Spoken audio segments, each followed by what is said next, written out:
Tahu nggak? Papa tuh bangga punya mama. Mama tuh orangnya putih, menor, tinggi semampai. Sayang, pipinya kurang cabi. Coba deh, mama bisa nggak pipinya cabi? Ah, masa sih? Coba ya. Maksud papa kayak gini. Waduh, bukan gitu juga kali. Hehe, mama ada-ada aja sih. Terus gimana dong, Pak? Harusnya kayak bagaimana sih?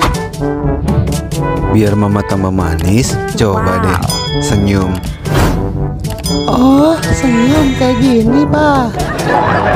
Ya ampun, bleberan banget senyumnya. Udah deh, gantian. Sekarang papa yang mau pakai kacamata. Kira-kira menurut mama ganteng nggak ya? Tuh kayak gini. Hehehe. Apaan? Itu mah kacamata bohongan, Papa. Papa tuh bagusnya gondrong biar kayak anak metal, ya nggak kan keren dong. Oh ya udah deh, maksud mama gondrong kayak gini. Buset, gondrongnya udah kayak princess. Udah deh, jangan gondrong lagi. Papa bagusnya pakai topeng deh.